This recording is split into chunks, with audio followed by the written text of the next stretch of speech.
Oke, saya langsung pakai HP ini, Ubi, langsung ya. Ya.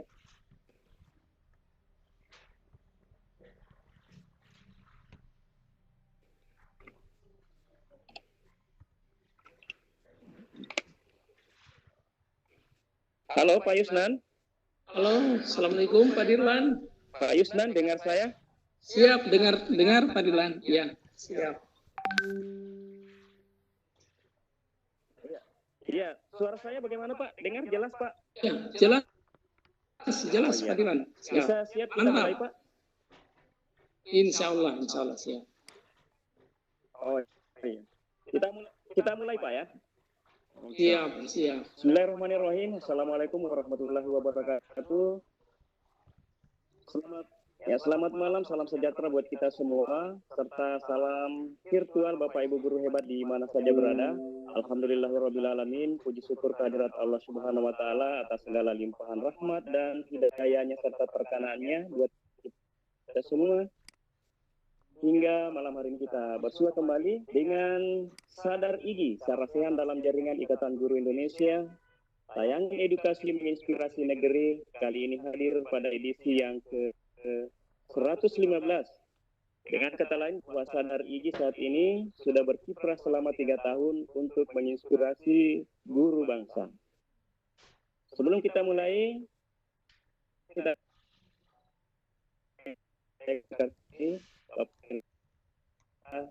yang telah dengan sukarela memberi ruang kepada tim Sadar untuk memanfaatkan room smkwebex.com dan tentunya untuk guru Indonesia.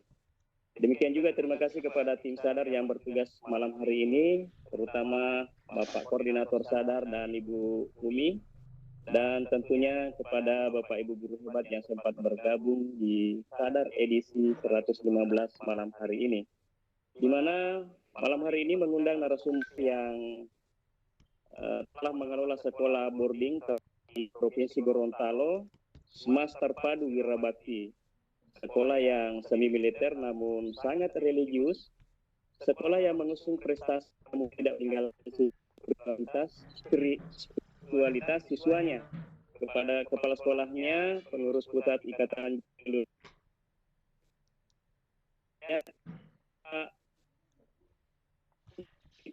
yang memiliki instrumen tersendiri dalam menilai sikap spiritualitas siswa, termasuk penerapannya sehingga kebutuhan spiritual siswa sejalan dengan pemenuhan pengetahuannya. Sebelum kami persilakan, saya akan memperkenalkan narasumber kita pada malam hari ini.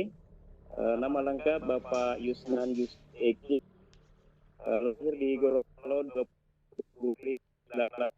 68, beragama Islam, beliau alumni ilmu pendidikan dari Universitas Ratulangi di Gorontalo. Kemudian beliau adalah latar belakang pendidikan dengan IP luar biasa 3,03, dan Pak ini sudah menikah, kemudian tinggal di Gorontalo. Baik Bapak Ibu guru hebat, langsung saja kita simak pemaparan materi yang tentunya cukup menarik untuk kita simak, dan dengan harapan sepanjang Bapak presenter kita malam hari ini memaparkan materinya, Bapak Ibu untuk menyimak dengan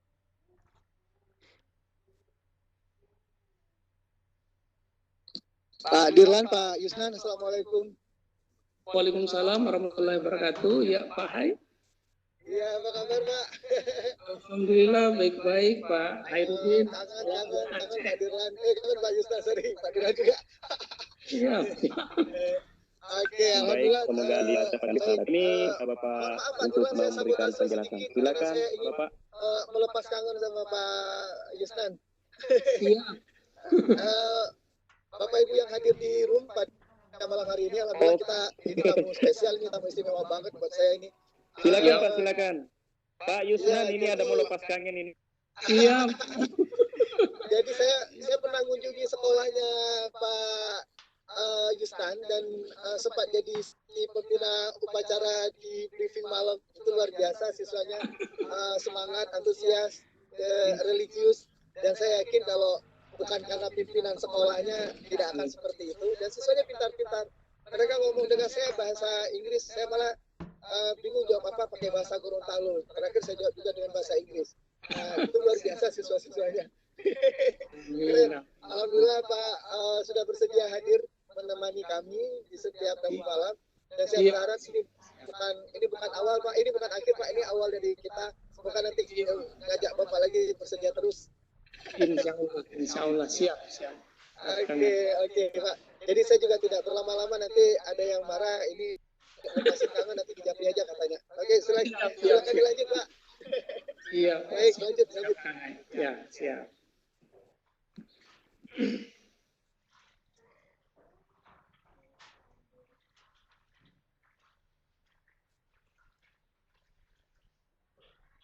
Ya. Yusnan. Siap.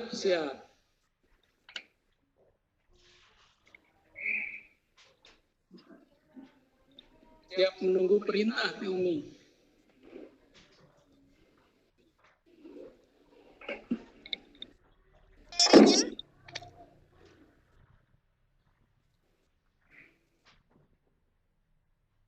Pak Yusnan silakan. Oh iya, siap. Baik, Assalamualaikum warahmatullahi wabarakatuh. Selamat malam bagi guru-guru hebat seluruh Indonesia. Terima kasih. Waalaikumsalam warahmatullahi.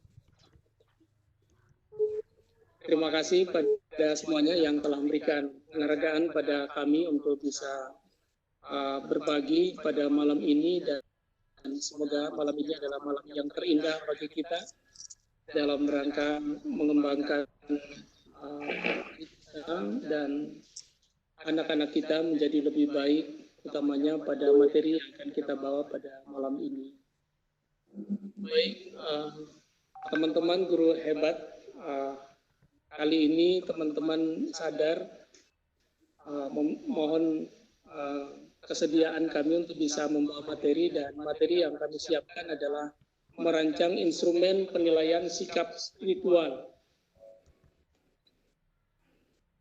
Ada hal yang sangat menarik mengapa spiritual ini menjadi sesuatu dalam pembelajaran kelas kita. Sejak dulu orang-orang pikir tentang mengapa dia ada di bumi ini. Yang kedua adalah apa arti hidup bagi dia. Yang ketiga yang sering juga dipertanyakan dalam kehidupan adalah mengapa kita sengsara di dunia ini.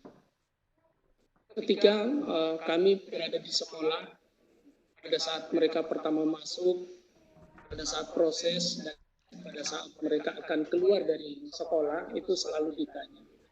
Jadi cita-cita mereka seperti apa?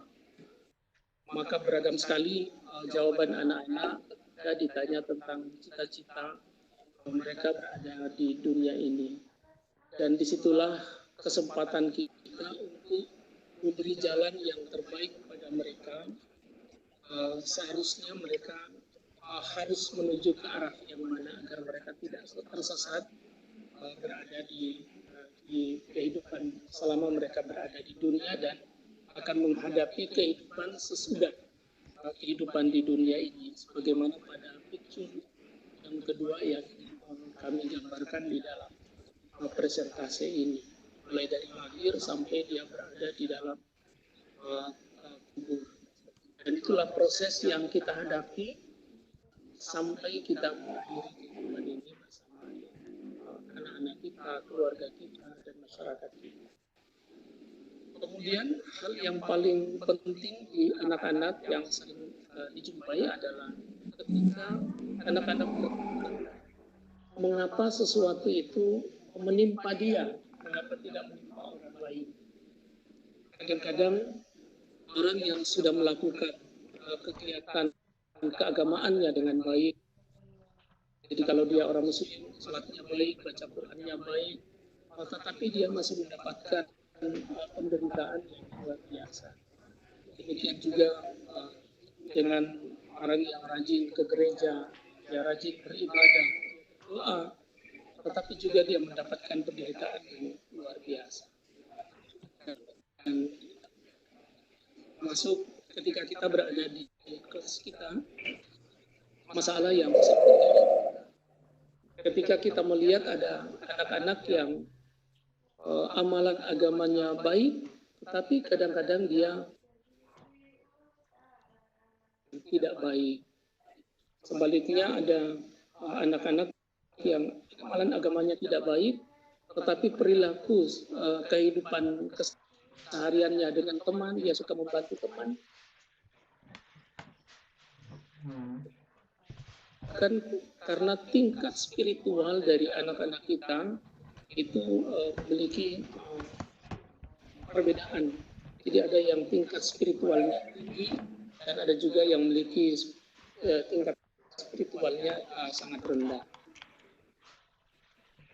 Nah, dalam konteks kita sebagai seorang guru melakukan penilaian spiritual, pengalaman kita ketika kita bertanya ke beberapa orang teman tentang bagaimana mereka melakukan penilaian spiritual, maka paling banyak adalah penilaian spiritual yang paling penting dalam kehidupan anak, mengantarkannya menjadi orang yang memiliki kekuatan, kompetensi yang luar biasa, itu suka diabaikan. Biasanya para guru ketika melakukan penilaian di dalam K13 itu, mereka melakukan penilaian yang seadanya. Kemudian hasil penilaian spiritual itu tidak pernah dimanfaatkan untuk memperbaiki spiritualitas peserta didik. Dan bahkan ada di antara guru kita yang tidak peduli dengan penilaian spiritual. Kalau kita melihat beberapa ketentuan, bahkan petunjuk yang telah dikeluarkan, menjadi acuan kita di sekolah dan guru-guru tentang penilaian spiritual yang telah masuk di kompetensi pertama, kompetensi yang paling inti dalam penilaian itu. Kalau kita lihat indikator yang sering dibawa oleh para guru, bahkan dalam pelatihan yang disampaikan itu, dia terbatas pada melakukan sesuatu atau berdoa sebelum dan sesudah pembelajaran. Padahal kalau kita mau menguak indikator spiritual tentang berdoa ini, sebenarnya dia punya instrumen penilaian sendiri khusus untuk berdoa itu saja. Jadi kalau kita ingin melihat hubungan kekuatan doa terhadap spiritual, dia punya instrumen tersendiri untuk doa itu sendiri. Jadi doa itu lewat doa yang dilakukan oleh peserta didik kita, kita bisa melakukan pengukuran terhadap tingkat spiritual anak-anak dari indikator doa itu. Karena doa itu dalam beberapa referensi yang telah dikemukakan oleh para ahli, itu berkenaan dengan kedekatan seorang hamba dengan yang berada di atas. Ketika dia menyampaikan doa, berarti ada sesuatu yang diinginkan oleh orang yang menyampaikan doa kepada tujuan di mana doa itu yang dipanjatkan. Jadi semakin intensitas seseorang berdoa itu semakin tinggi, maka kedekatan dengan yang di atas itu semakin kuat. Dan keterkaitan, ketergantungan itu juga semakin kuat. Nah, dengan kondisi yang seperti itu, maka tingkat spiritualnya juga sangat tinggi. Tetapi ketika kita di kelas hanya menilai tingkat spiritual dari doa sebelum dan sesudah pembelajaran, ini adalah sangat-sangat rendah sekali di dalam membentuk sikap spiritual dari peserta didik kita yang ada di kelas. Oleh karena itu perlu kiranya kita menetapkan atau membuat instrumen untuk mengukur spiritual peserta didik kita dari indikator doa saja. Demikian juga ketika dalam kurikulum 2013, indikator dari spiritual itu adalah bersyukur atas nikmat yang telah dan karunia yang telah diberikan oleh Tuhan yang Maha Kuasa. Nah, khusus untuk bersyukur saja, indikator bersyukur itu, instrumen spiritualnya juga punya instrumen tersendiri. Jadi kita ingin mengukur tingkat kesyukuran peserta didik kita untuk melihat bagaimana kekuatan spiritualnya, dia juga pakai instrumen tersendiri. Dan ini sangat membantu kita, guru, untuk bisa melihat apakah siswa kita ini, kita termasuk orang yang memiliki rasa syukur yang tinggi terhadap apa yang menimpa dia, baik yang menimpa dia itu adalah kebaikan ataupun keburukan, seperti kesengsaraan yang ditemui oleh si anak itu dalam indikator bersyukur. Kemudian yang berikut, kalau kita lihat hubungan antara spiritualitas dan siswa itu, maka kita menemukan di kalangan siswa kita ada kedangkalan spiritualitas anak-anak kita. Jadi kadang-kadang anak-anak berani sekali untuk melanggar ketentuan ajaran agama yang dianut oleh siswa kita, dan bahkan mereka melakukannya dengan sangat sengaja dan bahkan terang-terangan di hadapan guru sekalipun. Jadi ini diakibatkan spiritualitas mereka sangat rendah. Jadi kadang-kadang mereka itu akan taat begitu beradab di depan atau di hadapan guru yang mereka takuti. Tapi ketika guru yang ditakuti itu tidak ada, maka tidak ada yang mereka pedulikan di kelas itu. Oleh karena itu, nampak mereka melakukan perlawanan terhadap ketentuan agama itu dalam keadaan sadar. Demikian juga ketika saat ujian yang dilakukan, nampak sekali mereka mencari hanya sekedar angka-angka dalam ujian kita. Padahal yang paling penting bagi kita adalah ketika kita menguji misalnya kemampuan pengetahuan anak-anak, sebenarnya yang kita harapkan adalah bantuan apa yang akan kita berikan pada anak. Hanya karena mereka mengikuti ujian, tujuan mereka hanya memperoleh angka-angka tanpa mempedulikan persoalan spiritualitas yang ada dalam diri mereka, sehingga data yang tersaji ke guru itu adalah data yang tidak menggambarkan kondisi anak yang sebenarnya, sehingga tertutup kesempatan bagi guru untuk memberikan bantuan kepada peserta didiknya.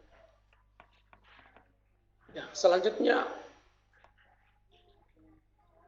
dalam paparan ini kami mencoba untuk mengangkat pentingnya spiritualitas dalam pendidikan.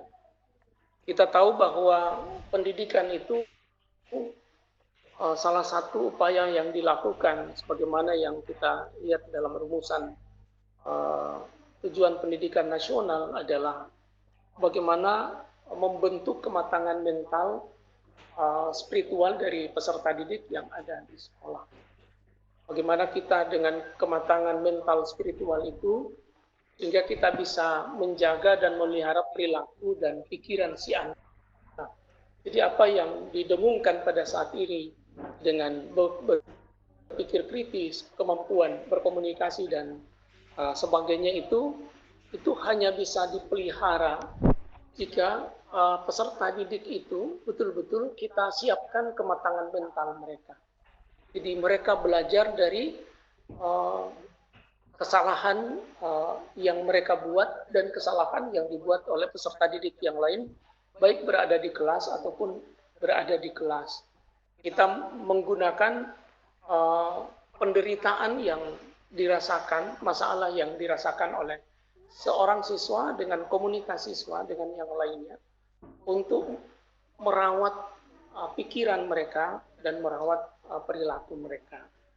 Nah, disitulah spiritualitas sangat dibutuhkan, di mana dengan kekuatan spiritualitas yang dimiliki atau yang kita guru didikkan, bentukkan kepada peserta didik, maka akan lebih memperkuat usaha kita di dalam jalur pendidikan. Di mana dengan spiritualitas yang tinggi itu, maka anak-anak itu secara otomatis mereka akan menjadi orang yang sangat disiplin. Disiplin dalam segala hal. Mereka disiplin dalam berucap. Mereka akan memilih kata-kata yang tepat ketika mereka akan berbicara terhadap diri mereka sendiri, berbicara terhadap teman mereka, atau berbicara terhadap orang lain. Demikian juga mereka akan menghormati guru, mereka juga akan menghormati orang tua, dan yang paling utama adalah kekuatan mereka akan percaya kepada Tuhan. Selanjutnya juga spiritualitas ini menjadi sesuatu yang perlu kita untuk melakukan riset terus-menerus berkelanjutan, yang kita selalu sampaikan kepada anak-anak kita. Anak-anak kita menemukan pengalaman hidup tentang spiritualitas, kedekatan si anak dengan Tuhan. Si anak merasakan betul kehadiran Tuhan dalam dirinya ketika dia menghadapi persoalan. Ketika dia belajar, dia tahu bahwa dia membutuhkan Tuhan agar menguasai materi apa yang dia pelajari. Disitulah kita mencoba untuk meminta kepada anak-anak kita untuk bisa mengamati hal itu lebih detail. Dan itu juga akan berakibat pada setiap pekerjaan yang dilakukan oleh anak-anak kita selalu dikembalikan kepada yang transenden yang ada di atas. Dan ini menjadi bekal mereka untuk satu saat mereka bekerja setelah selesai pendidikan di tingkat mulai dari tingkat dasar sampai perguruan tinggi.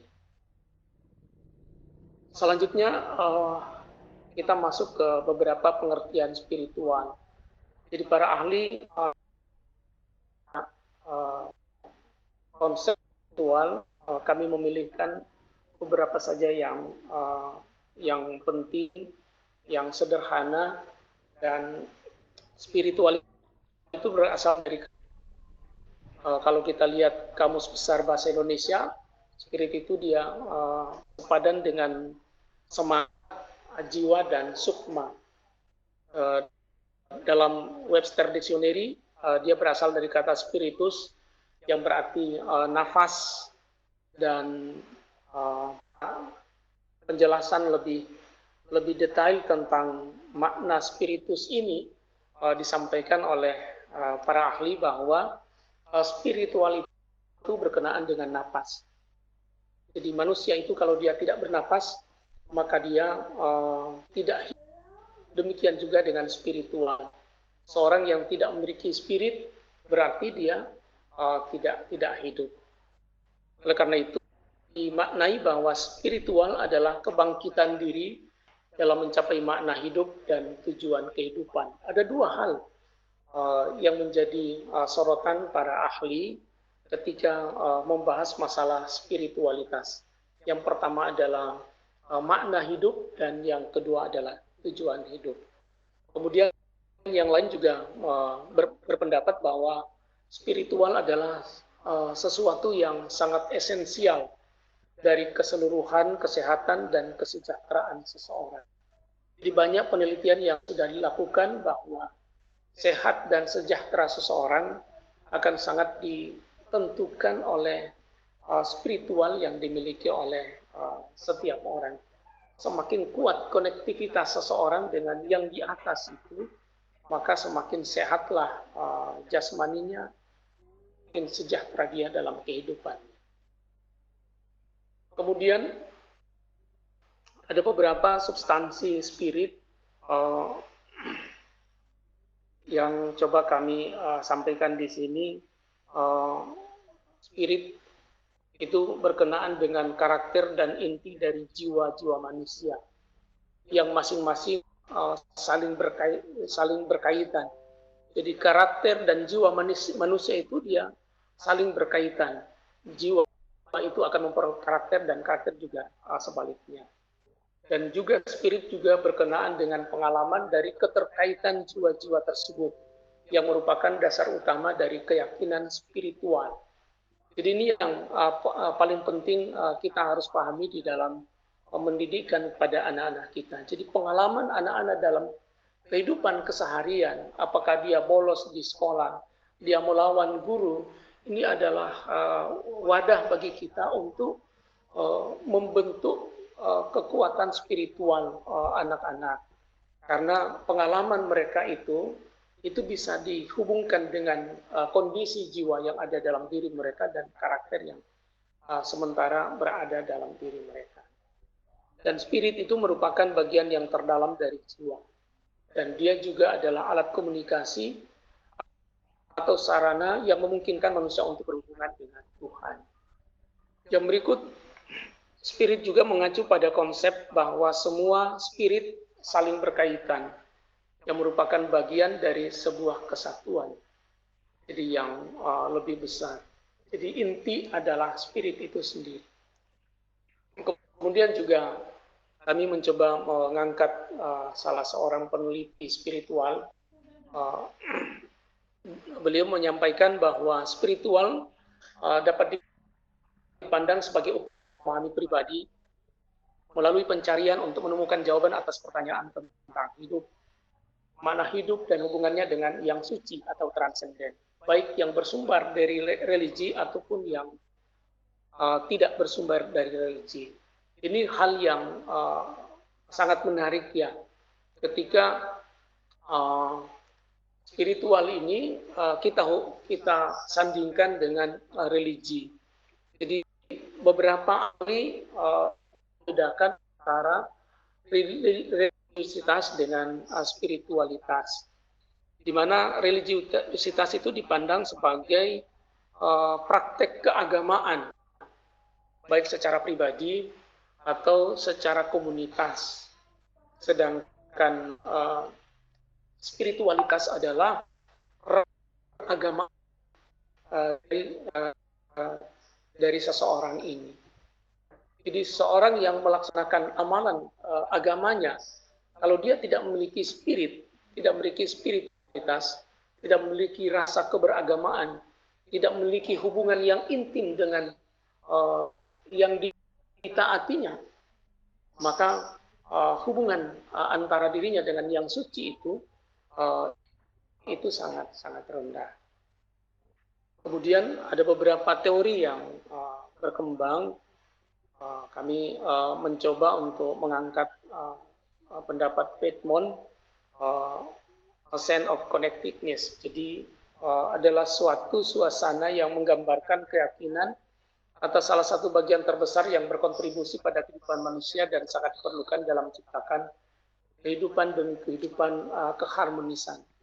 Jadi adalah rasa keterikatan yang kuat seorang dengan yang berada di atas, yang transenden.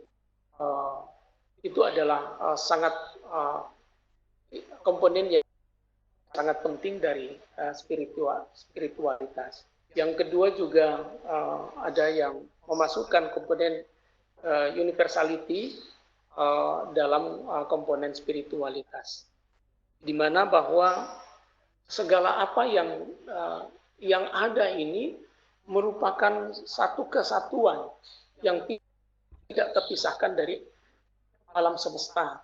Jadi ketika dia melihat kondisi kelasnya, gurunya, temannya, semua ini merupakan satu kesatuan yang tidak bisa dipisahkan antara satu dengan yang lain. Jadi keyakinan itu akan menyebabkan tingkat spiritualitas itu sangat tinggi dan rendah. Jadi kemudian yang berikut adalah prayer fulfillment. Ini adalah perasaan yang riang gembira yang dilakukan oleh seorang hamba dengan realitas transenden, sesuatu yang hakiki, sesuatu yang di atas.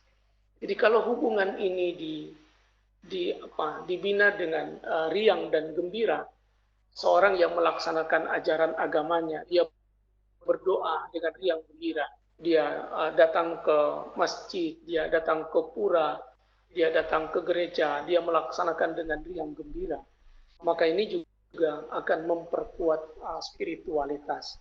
Berbeda dengan ketika seseorang melaksanakan amalan ibadahnya itu dia dengan keterpaksaan, itu juga menunjukkan tingkat spiritualitas mereka yang rendah. Kemudian yang berikut, penilaian ini yang sangat dekat dengan para guru hebat. Kita semua tahu bahwa penilaian itu dalam rangka untuk mengambil keputusan. Informasi kita gunakan melalui pengukuran hasil belajar. Jadi ada yang tes maupun ada yang non-tes. Dan kita tahu bahwa penilaian adalah bagian yang tidak dapat dipisahkan dalam pembelajaran. Dan dia juga memberikan kontribusi signifikan pada penguasaan kompetensi, termasuk kompetensi sikap spiritualitas. Jadi semakin sering kita melakukan penilaian terhadap sikap spiritualitas, maka pembelajaran kita semakin baik.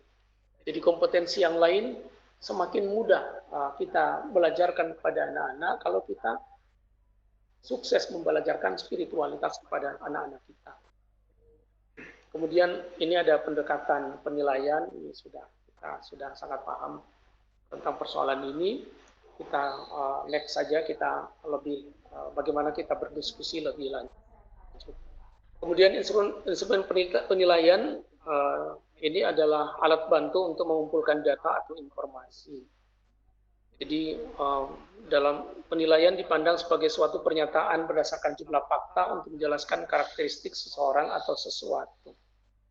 Jadi itu hal yang paling penting bagi kita ketika kita melakukan penilaian, maka hendaknya kita harus mampu untuk mengumpulkan data dan informasi. Lalu kita melakukan deskripsi terhadap karakteristik data itu untuk menjelaskan bagaimana seseorang atau sesuatu itu.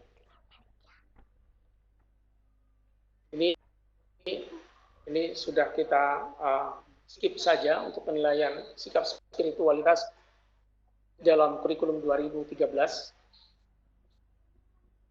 Ini sudah disampaikan, ada kompetensi sikap spiritual yang berkenaan dengan pembentukan peserta didik yang beriman dan bertakwa, dan sikap sosial K2 yang terkait dengan pembentukan peserta didik yang berakhlak mulia, mandiri, demokratis, bertanggung jawab, dan sebagainya. Ada hal yang menarik dalam melakukan penilaian terhadap sikap spiritual. Mendefinisikan sikap spiritual itu sebenarnya para ahli sangat beragam mendefinisikan spiritual itu sendiri. Demikian juga mendefinisikan sikap itu sendiri. Jadi mendefinisikan dan mengukur spiritualitas ini adalah sesuatu yang sangat subjektif. Jadi kadang-kadang tergantung pada orang tersebut. Oleh karena itu sangat sulit sekali kita mendefinisikan ataupun mau mengukur spiritualitas. Selain dia sulit, dia juga sangat rumit. Mengapa dia sangat sulit dan rumit? Karena kita ingin mengetahui, ingin mendapatkan data dan fakta yang ada di dalam diri peserta didik kita atau dalam hati orang lain. Sedangkan apa yang ada di dalam diri itu, dalam diri kita, itu yang mengetahui adalah diri kita sendiri. Dan yang kedua adalah yang menciptakan kita, yakni Allah yang Maha Tahu. Jadi hanya dua itu yang bisa mengetahui apa yang ada di dalam hati kita. Sehingga ketika kita mau mengambil data, mengumpul data tentang itu, maka kita juga harus tidak boleh terjebak dengan angka-angka 0, 1, 2, 3, 4 yang nanti kita perlu melakukan verifikasi kembali kepada anak-anak tentang data yang muncul di kita ketika kita sudah melakukan penilaian terhadap spiritual peserta didik kita. Walaupun sulit diukur spiritualitas, tetapi kita harus mengukur spiritualitas itu. Karena memang mengukur spiritualitas adalah hal yang sangat penting dalam pendidikan. Jadi maju mundurnya pengamalan ketaatan peserta didik kita, bahkan kita sendiri. Jadi dalam mengajar kadang-kadang kita guru suka datang rasa bosannya. Hari-hari, tiap pagi datang sekolah. Tiap pagi datang sekolah. Kadang-kadang muncul kebosanan. Nah, disinilah kita perlu melakukan mengukur spiritualitas yang ada di dalam diri kita. Jadi kita harus mampu memikirkan tindakan sebelum hari penghakiman, di mana tidak ada kesempatan menebus kesalahan. Jadi ini yang paling penting yang kita coba lakukan pada peserta didik kita. Kita perlu melakukan pengukuran ini karena kita tahu bahwa satu saat kita akan menghadapi satu hari penghakiman.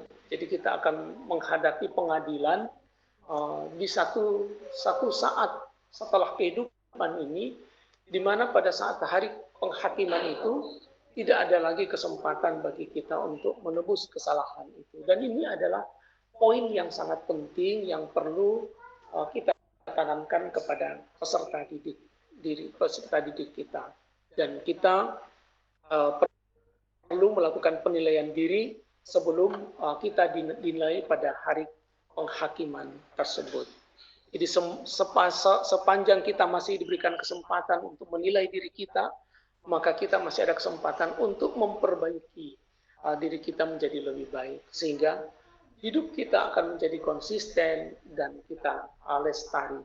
Kita bukan hanya dikenal pada saat kita hidup, tapi setelah kita menyelesaikan tugas kehidupan ini, maka nama kita akan selalu lestari pada orang-orang sesudah kita. Dan kita pun dalam hidup akan selalu berada pada jalan itu, selalu istiqamah. Kita selalu konsisten. Kemudian yang berikut, teknik penilaian spiritual, sebagaimana dalam pedoman kita, itu bisa dengan cara lakukan observasi. Observasi itu bisa menggunakan lembar observasi dan bisa menggunakan jurnal, itu dengan catatan guru. Kemudian bisa juga menggunakan teknik yang relevan, sebagaimana petunjuk dalam kurikulum 2013 adalah dengan melakukan penilaian diri atau penilaian antar teman. Dan ini bisa kita lakukan dengan daftar cek atau skala penilaian. Jadi kita bisa membuat angket yang dalam bentuk daftar cek atau skala penilaian. Ya, berikut yang paling penting juga adalah instrumen penilaian spiritual ini, dia harus cermat, dia harus tepat dan jeli. Ini juga hal yang penting. Jadi jangan sampai ada indikator yang mengapa guru harus membuat instrumen penilaian spiritual ini? Karena ada instrumen yang tepat di satu komunitas siswa, tetapi dia di komunitas yang lain juga tidak, karena kultur, kebiasaan di tempat itu berbeda dengan tempat di mana alat ukur itu kita peroleh. Bisa ini. Jadi instrumen itu ada yang bisa kita buat sendiri dan ada juga instrumen yang sudah jadi, yang sudah ada, lalu kita adopsi, tinggal kita melakukan beberapa perubahan-perubahan terhadap instrumen yang hasil adopsi itu. Jika kita belum memiliki instrumen atau konsepsi kita belum sesuai dengan yang dinilai, maka kita harus bisa membangun sendiri instrumen itu. Instrumen itu harus kita buat. Nah, kegiatan membangun dan menyusun sendiri instrumen penilaian disebut dengan pengembangan instrumen. Jadi kita melakukan perancangan desain instrumen penilaian kalau kita belum ada. Kemudian hal yang kita perlu lakukan ketika kita mau merancang instrumen penilaian, yang pertama adalah kita melakukan perencanaan. Ini penting sekali kita melakukan perencanaan. uh, penilaian instrumen ini. Banyak hal yang harus kita rencanakan ketika kita mau melakukan perencanaan instrumen. Yang paling penting adalah indikator dari instrumen itu yang cocok dengan kondisi di mana siswa kita berada. Kemudian juga kita perlu melakukan studi eksplorasi. Mungkin ada beberapa siswa yang spiritualitasnya bagus, kemudian ada siswa yang spiritualitasnya kurang bagus, itu bisa kita tanya-tanya menurut mereka orang yang spiritual itu seperti apa. Misalnya. Setelah kita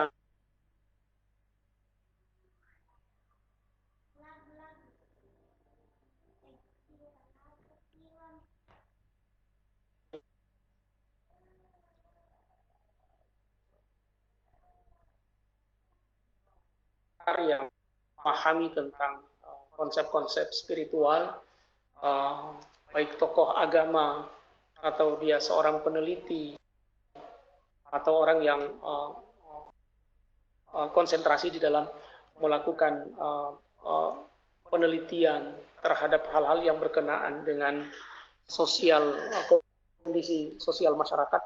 Ini adalah orang-orang yang bisa kita undang untuk bisa memberikan input pada kita tentang komponen spiritual yang perlu kita perlu ukur di peserta didik kita. Setelah itu kita akan siapkan instrumen awal dari baik berupa angket yang akan kita buat. Jadi draftnya kita buat sedemikian rupa. Lalu instrumen ini kita lakukan validasi yang kita ada uji statistika yang kita lakukan. Ini kita juga butuh teman-teman di statistika untuk bisa bersama-sama membantu kita agar validasi instrumen ini semakin bagus. Kemudian kita melakukan uji validitas data dan reliabilitas. Yang berikut kita melakukan uji coba lapangan. Dari uji coba lapangan ini maka ada yang akan kita revisi dari instrumen kita, dan kita akan mendapatkan instrumen yang baik yang bisa berlaku di kelas kita atau di siswa kita. Ini ada beberapa contoh instrumen penilaian spiritual yang diadopsi dari instrumen yang sudah dilakukan, yang sudah pernah diberlakukan kepada siswa. Ini contoh pertanyaan yang seperti itu. Jadi ada item pertanyaan, saya percaya Tuhan itu ada. Jadi si anak bisa memilih 1, 2, 3, dan 4. Kalau 4 itu berarti dia full 100% dia sangat percaya Tuhan itu ada. Begitu seterusnya pertanyaan, saya berdoa ketika saya sendiri. Dia berdoa bersama keluarga. Nah, yang perlu kita perhatikan, yang perlu dijelaskan anak-anak itu seperti apa. Disinilah perlu pendampingan pada kita. Kita perlu menanamkan pada anak berdoa ketika sendiri itu seperti apa. Jadi sebenarnya setiap aktivitas yang dilakukan oleh anak itu harus anak itu selalu berdoa.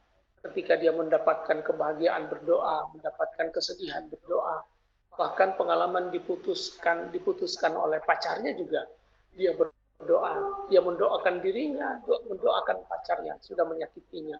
Ini penting kita tanamkan pada anak-anak sehingga tidak ada kebencian siswa kita ketika dia putus cinta dan sebagainya.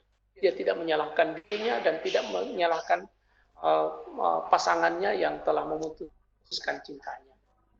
Karena dia tahu bahwa kita melakukan penilaian terhadap itu, melakukan pendampingan terhadap itu. Demikian juga. Jadi pertanyaan-pertanyaan ini bukan hanya sekedar pertanyaan-pertanyaan yang kita sampaikan pada peserta didik kita, tetapi betul-betul kita membentuk mereka dengan apa yang kita inginkan. Ketika kita bertanya kepada anak kita, saya mendapatkan kekuatan dan support dari Tuhan. Nah, kita menunjukkan pada peserta didik kekuatan dan support seperti apa yang diberikan Tuhan kepadanya dalam pengalaman-pengalaman kehidupannya dalam sehari-hari. Demikian juga pertanyaan selanjutnya.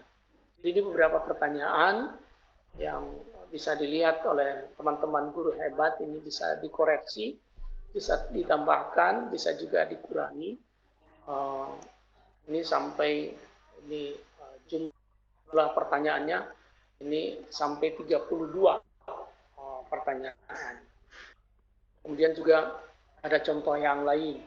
Jadi ini saya percaya sebagian besar peristiwa dalam hidup saya adalah karena kebetulan. Jadi ini dalam membuat instrumen, biasanya kita ada pertanyaan positif dan ada pertanyaan negatif. Ini juga kita perlu. Jadi kalau yang contoh pertama itu lebih banyak pertanyaannya positif. Ini juga persentase pertanyaan positif dan negatif juga perlu kita pertimbangkan pada anak. Tapi kita juga harus hati-hati ketika memberikan pertanyaan positif dan pertanyaan negatif kepada anak-anak.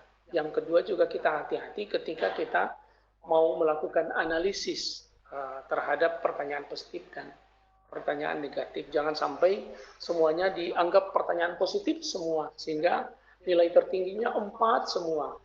Ketika kita bertemu dengan pertanyaan negatif, kenanya 4 lagi misalnya. Itu juga yang perlu kita hati-hati ketika kita mau merancang pertanyaan positif dan negatif. Mungkin dari saya seperti itu. Saya kembalikan ke moderator. Dirlan, Kak, persilakan.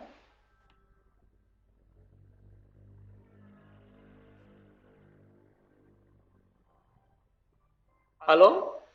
Pak Dirlan, silahkan Pak Dirlan. Pak Dirlan. Halo Pak Dirlan. Baik, mungkin Pak Dirlannya lagi ada gangguan teknis. Pak Yusnan, kita buka sesi tanya jawab ya Pak Yusnan ya. Siap. Baik, sekarang ada yang mengangkat tangan. Yang pertama ini adalah Pak Mufid dari SMK Negeri 7 Semarang. Silakan Pak Mufid. Ya, halo Mi. Oh ya, silakan Pak Dirlan, ini masuk sesi tanya jawab. Pak Mufid yang akan bertanya, silakan. Oh ya. Baik, Bapak Ibu guru hebat di mana saja berada, demikianlah tadi pemaparan materi dengan tema merancang instrumen penilaian sikap spiritual dari Bapak narasumber kita malam hari ini, Bapak Yusnan Yusuf Eki, di mana sebelum saya akan mempersilakan Bapak Ibu untuk memberikan kesempatan bertanya, sedikit saya mereview dari materi Pak Yusnan karena saya tahu ada beberapa teman yang terlambat bergabung. Yang pertama, spiritualitas adalah kebangkitan diri dalam mencapai makna hidup dan tujuan hidup. Yang kedua, memahami pentingnya spiritualitas dalam pendidikan, mulai dari menanamkan kematangan mental dan bagaimana memelihara perilaku dan pikiran sehingga nilai spiritualitas pada anak didik akan terlihat dalam pola perilaku atau karakter yang disiplin, hormat guru, orang tua, dan percaya pada Tuhannya. Yang ketiga, sebagai suatu proses untuk mengambil keputusan dengan menggunakan informasi yang diperoleh melalui pengukuran hasil belajar, baik yang menggunakan instrumen tes maupun non-tes, sehingga penilaian merupakan bagian yang tak dapat dipisahkan dalam pembelajaran dan memberi kontribusi signifikan pada penguasaan kompetensi, termasuk kompetensi sikap spiritualitas.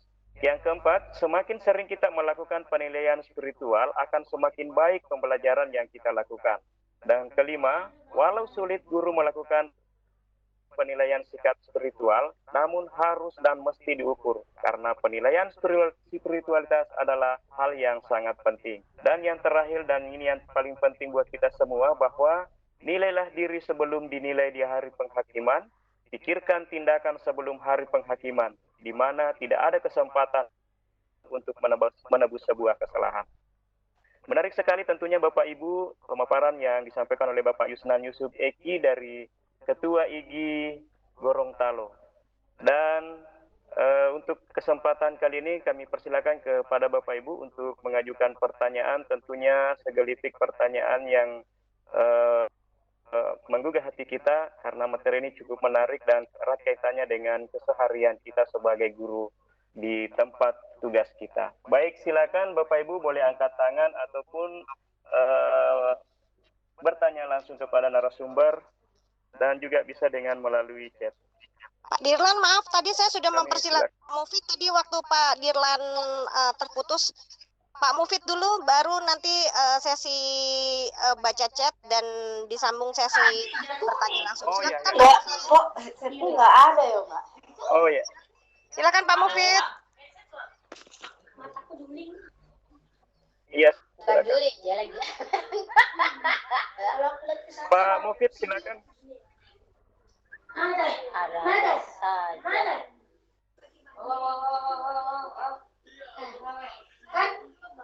Pak Mufid, halo, selamat malam Pak Mufid.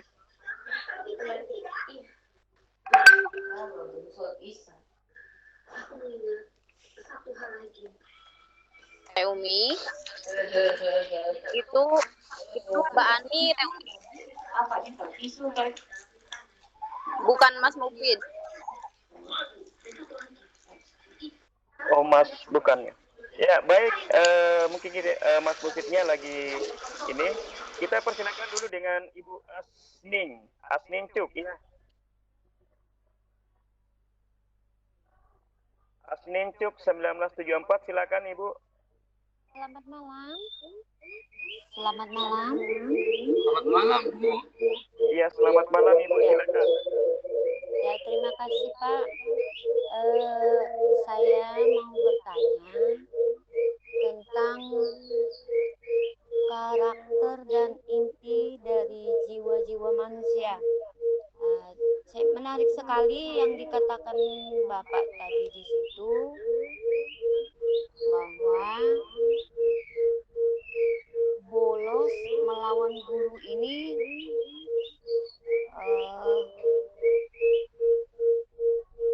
adalah wadah yang baik, artinya dalam membina karakter dan inti dari jiwa manusia. Aduh, nggak dengar ini. Halo? Iya Ibu. Nah, spirit ini merupakan bagian yang sangat terdalam dari jiwa sebagai alat komunitas atau komunikasi. Nah, walaupun dikatakan di sini sulit untuk mengukur Ya. spiritual Coba Bu siswa. Asni, Bu Asnin. Halo? Iya, itu aja Bu ya. Iya Pak, iya Pak. Saya enggak Itu aja ya jelas pertanyaannya Bu dengar Asnin jawab ya. mendengar. Terima kasih Pak.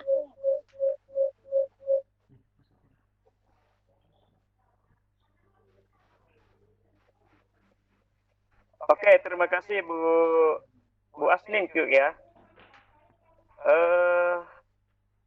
Pak Yusnan, bisa kita tampung dulu pertanyaan atau langsung aja Pak? Boleh, ditampung dulu. Saya minta persetujuan dulu Bapak. Siap, bisa ditampung. Oke, ditampung. Tapi ini pertanyaan barang 3 Pak ya. Siap. Siapa tahu ada pertanyaan yang ini, yang mirip-mirip begitu. Oh ya. Siap.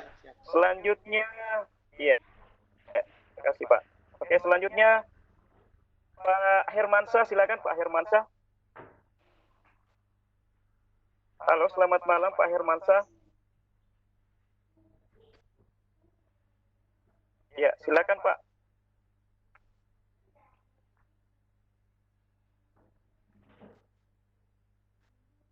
Pak Hermansyah.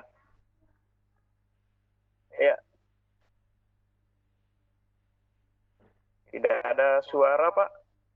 Ya, kita menantikan sambungan dari Pak Hermansyah. Kita panggil dulu untuk chat selanjutnya yang angkat tangan selanjutnya Pak Idrusmu.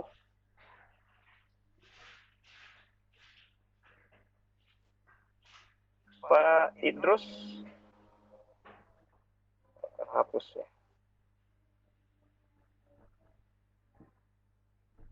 Halo, selamat malam.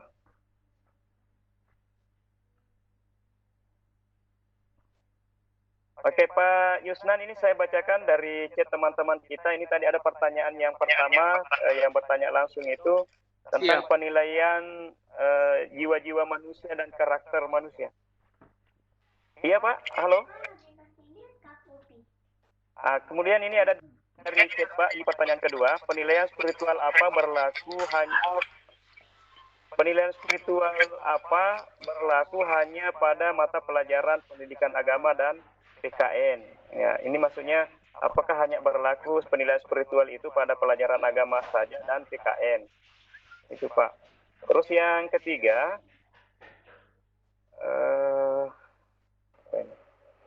ini panjang sekali nih Pak.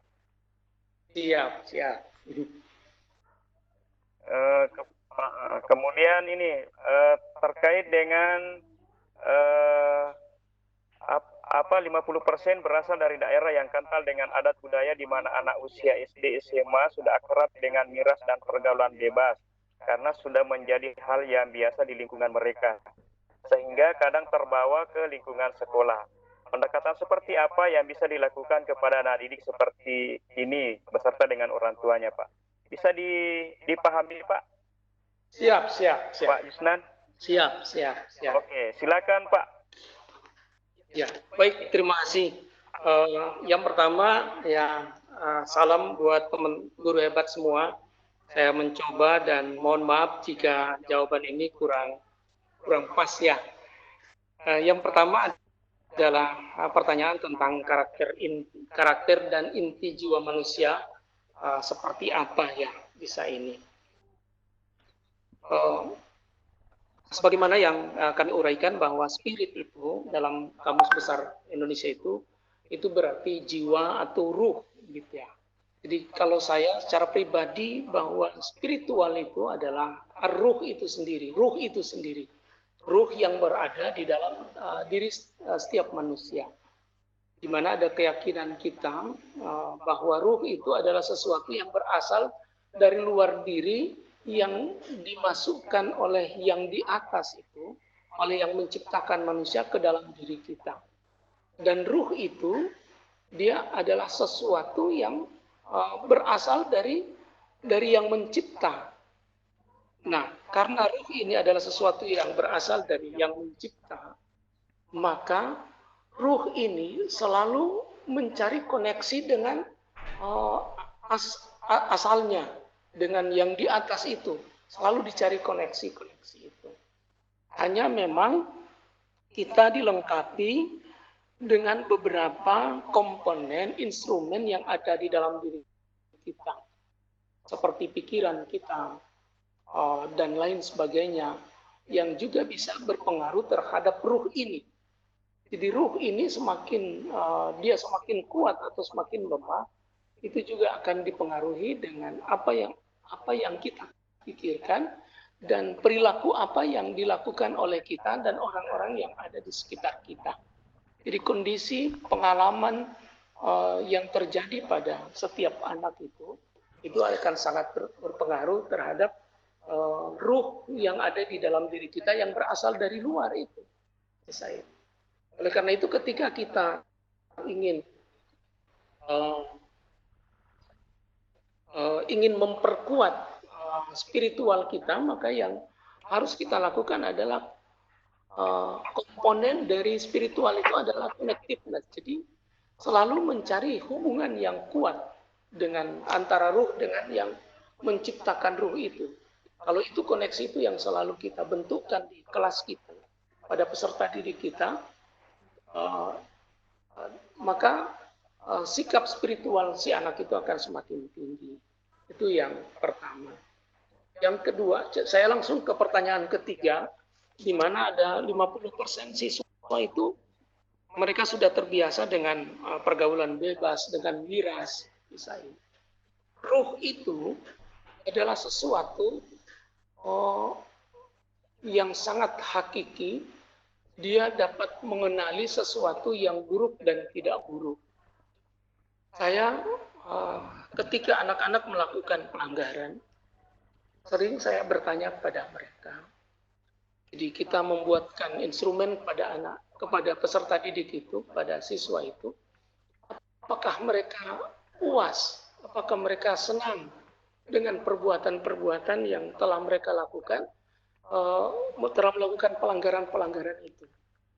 Jadi semua anak-anak itu menjawab bahwa mereka tidak senang dengan perbuatan yang mereka lakukan sendiri. Sebenarnya ini adalah pendekatan yang luar biasa yang perlu kita lakukan pada peserta didik. Ketika kita mengetahui bahwa anak-anak itu sendiri tidak suka dengan perbuatan itu, dengan perbuatan yang contoh misalnya di kelas mereka suka iseng terhadap lawan jenis mereka, suka memegang-megang dan lain sebagainya. Jadi banyak hal yang kita bisa lakukan pada mereka untuk menilai perilaku itu, seberapa parah perilaku itu dimiliki oleh siswa. Kita lihat dari spiritual yang yang dimiliki oleh si anak itu.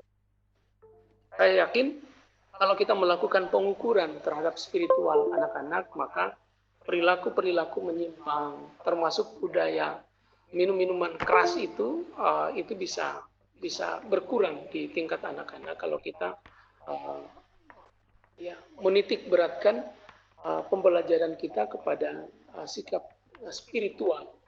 Karena spirit itu, roh itu selalu menghubungkannya dengan sesuatu yang baik-baik, dan dia pasti menolak sesuatu yang tidak baik. Itu hal yang pasti. Seorang anak yang melakukan perbuatan yang tidak baik, pasti dia berpendapat bahwa apa yang dilakukannya itu adalah tidak baik.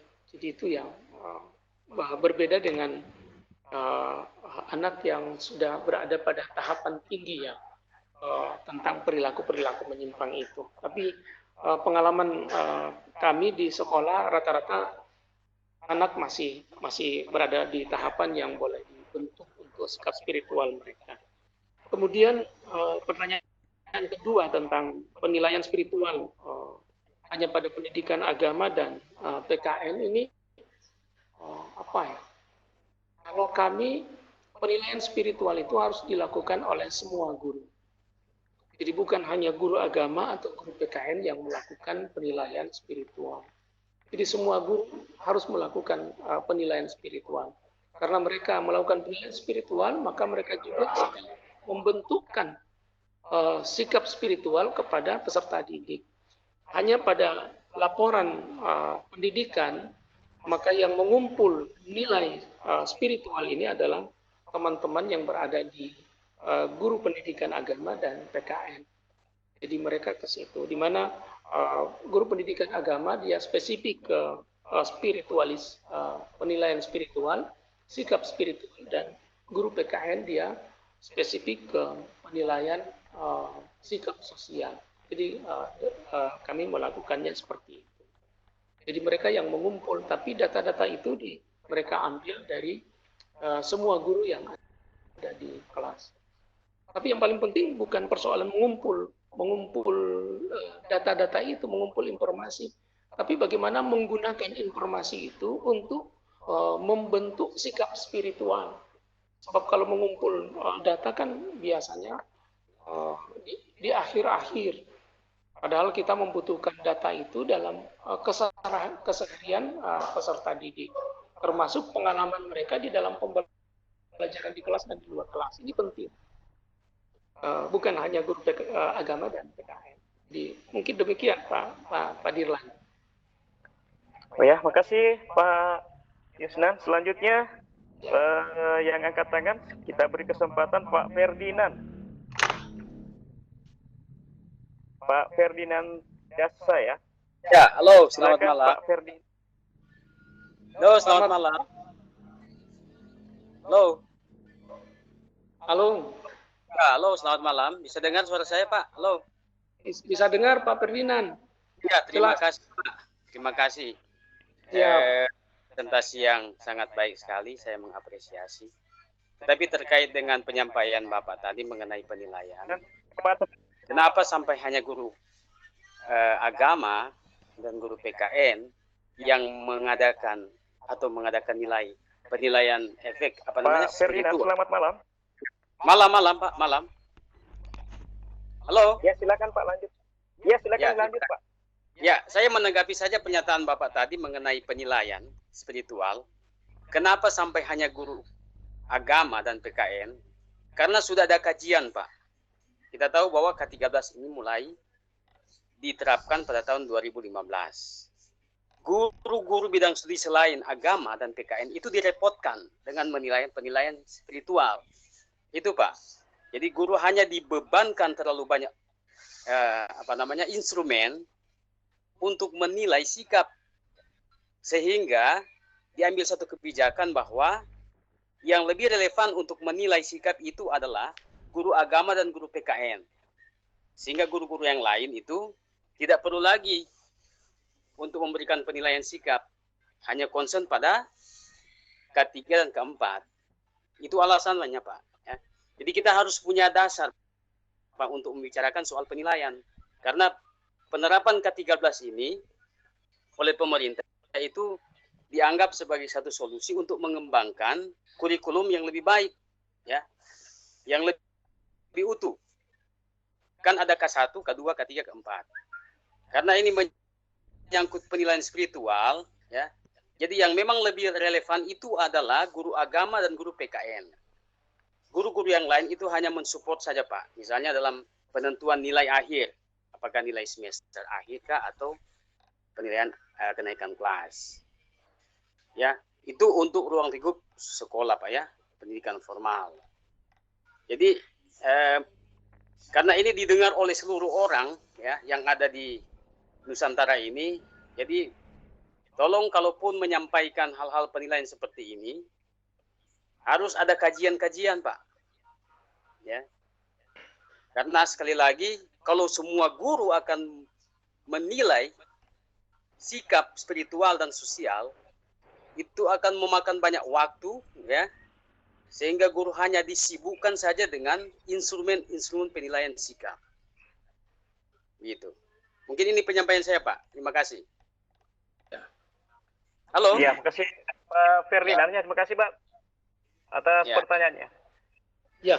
Untuk pertanyaan ini, Pak Yusnan boleh langsung dijawab, Pak. Silakan. Ya, terima kasih. Menarik sekali, Pak Ferdinand. Terima kasih, Pak Ferdinand. Saya senang sekali dengan Pak Ferdinand. Luar biasa, Pak Ferdinand. Ya, yang pertama, tadi sudah disampaikan bahwa mengapa penilaian spiritual itu diberikan kepada guru agama dan guru PKN saja. Karena ada pengalaman-pengalaman sebelumnya, di mana tugas administratif guru itu menumpuk. Jadi yang perlu kita garis bawahi adalah penyebab perubahan itu. Kalau penyebab perubahan itu tidak ada, maka ketentuan itu juga dengan sendirinya harus hilang begitu. Jadi ini juga apa yang sudah ditetapkan dalam kajian kurikulum 2013 itu yang telah berubah tentang penilaian spiritual, ya sebagai guru yang berada di garis depan, kita juga harus mampu melahirkan sesuatu yang kritis begitu terhadap apa yang ada. Jadi kalau saya sepakat dengan Pak Ferdinand bahwa kalau memang pada akhirnya yang melakukan penilaian, yang mengumpul, jadi bahasa saya adalah yang mengumpul angka-angka itu adalah guru agama dan PKN, bagi saya oke. Tetapi kalau yang melakukan penilaian, apalagi yang melakukan pembentukan sikap spiritual, hanya diberikan pada guru agama dan guru PKN, ini adalah sesuatu yang menurut saya perlu kita kaji lebih dalam. Mengapa? Karena kalau kita berbicara masalah spiritual itu sendiri, tadi sudah saya sampaikan salah satu ahli ketika dia menetapkan spiritual adalah universality. Universality itu adalah bahwa diri seseorang itu merupakan satu kesatuan yang utuh. Jadi semua yang ada dalam dirinya itu merupakan satu kesatuan utuh. Pikirannya, tangannya, kakinya, matanya, telinganya, kemudian hatinya, semua adalah satu kesatuan yang utuh. Kemudian apa yang ada di luar alam semesta juga adalah satu kesatuan yang utuh yang tidak bisa lepas dengan apa yang ada dalam dirinya. Jadi seperti itu kita memandang spiritualitas. Sehingga kita perlu ada ruang bagi kita untuk mengembangkan hal yang seperti itu. Kemudian kerepotan masalah akademik, administratif. Kalau saat sekarang kan tidak usah repot-repot, Pak. Sekarang banyak, misalnya seperti Google Formulir. Google Formulir itu pertanyaan-pertanyaan itu kan kita buat saja di Google Formulir. Kemudian mesin itu sendiri yang akan memberikan informasi kepada kita bagaimana hasilnya. Jadi kita tidak sulit lagi. Kita tidak perlu siapkan kertas, tidak perlu ini, kita tinggal bagi link kepada siswa kita. Mereka langsung mengisi dan kita langsung tahu siapa yang sudah mengisi dan tidak mengisi. Hasilnya seperti apa? Langsung masuk di sistem, bahkan database yang ada di sekolah kita.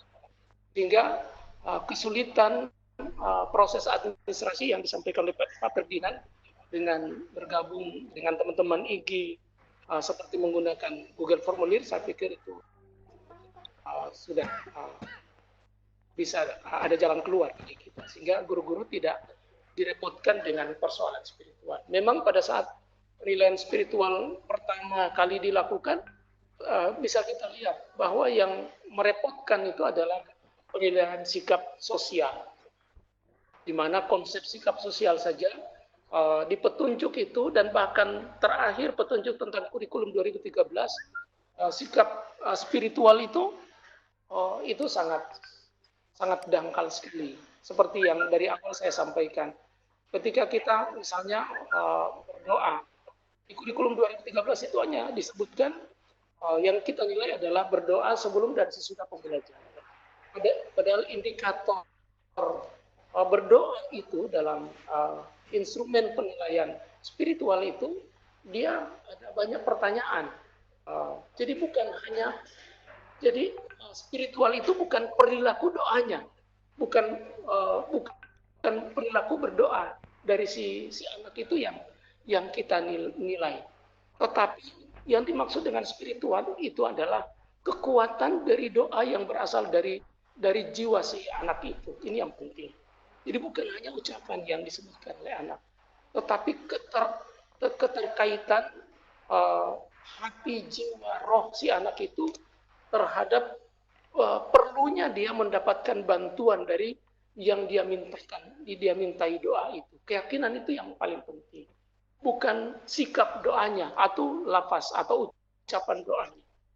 Tetapi kalau kita mau menilai spiritual adalah apa yang ada di dalam jiwanya. Jadi bukan ucapannya, bukan itu. Jadi kita tidak boleh berpuas diri satu kelas berdoa bersama, spiritualnya bagus. Bukan itu. Bukan itu. Tetapi apa yang ada di dalam hatinya, itu yang perlu kita ukur. Kemudian seberapa banyak dia berdoa dalam aktivitas. Apakah hanya memulai dan mengakhiri pembelajaran saja dia berdoa? Belajarnya itu dia tidak berdoa. Atau dia mengalami kesulitan dalam pembelajaran, apakah dia berdoa? Ketika dia tidak tahu tentang sesuatu yang dia pelajari, apakah dia berdoa? Ini yang perlu kita ungkap ketika kita mau menilai sikap spiritual si anak, khusus untuk berdoa saja. Demikian juga dengan syukur yang ada di petunjuk kurikulum 2003. Mungkin demikian Pak Ferdinand. Jadi saya juga kalau saya sepakat yang mengumpul silakan guru agama dan guru PKN. Tetapi teman-teman guru yang lain tidak boleh lepas tangan dari penilaian spiritual itu. Mungkin demikian Pak Dirlan. Iya, makasih banyak Pak Yusnan jawaban atas pertanyaan Pak Ferdinand. Selanjutnya ini dari saya bacakan yang ada di chat, ini banyak sekali nih Pak Yusnan ini. Dari Bapak MM ya, mengapa di negara yang spiritual yang tidak diajarkan formal di sekolah seperti di Jepang ya. Mengapa misalnya seperti di negara Jepang penilaian spiritual ini itu tidak diajarkan ya, atau tidak dilakukan, justru nilai kejujuran dan kesadaran kebersihan lebih baik dibandingkan negara kita yang pendidikan agama diajarkan dari SD hingga bangku kuliah. Jelas Pak ya, Pak Yusnan. Ya, selanjutnya Bapak ini banyak sekali, saya bacakan dua ya. Dari Bapak ini Pak H ya. Selamat malam, saya guru SMP, mohon izin untuk bertanya, apakah setiap guru kelas mapel harus melakukan penilaian spiritual atau hanya dilakukan oleh guru agama saja? Kemudian kalau memang dilakukan oleh semua guru mapel, bagaimana kalau guru dan siswanya itu berbeda keyakinan? Nah, penilaian spiritual hanya untuk mapel PKN dan agama. Di luar itu di jurnal ya, K13 seperti itu. Yang harus dipikirkan bagaimana membuat instrumen HOTS untuk agama dan PKN. Dua itu chat Pak untuk Bapak. Silakan Pak Yusnan dijawab. Ya, baik. Ya, memang menghangat ya penilaian spiritual ini. Saya yang pertanyaan kedua dulu ya. Jadi ada hal ya yang harus kita pahami bahwa penilaian itu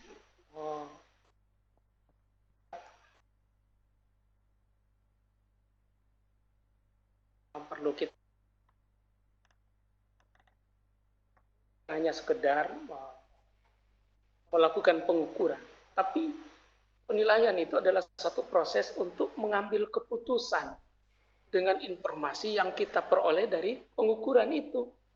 Jadi yang paling penting adalah keputusan yang kita ambil dari hasil pengukuran. Sehingga kalau keputusan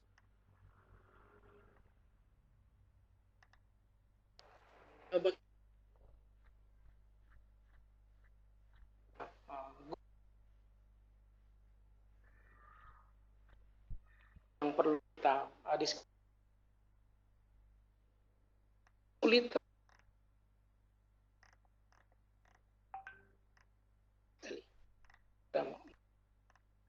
karena sekolah itu dia melayani itu. Saat itu juga kita bisa bersama dengan anak langsung melihat tingkat spiritualitas si anak. Si anak itu bisa langsung melihat penilaian yang dia berikan. Dia bisa melihat penilaian orang lain dan guru, kita bisa berbagi guru-guru yang lain dan lain sebagainya. Jadi itu yang, dan penilaian spiritualitas itu adalah penilaian yang kalau saya, setiap orang bisa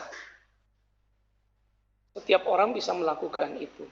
Tetapi hasil penilaian ini yang harus kita share kepada semua guru. Dan semua guru harus bertanggung jawab untuk bisa membentuk sikap spiritualitas kepada peserta didik berdasarkan informasi yang kita kumpul dari anak didik itu sendiri.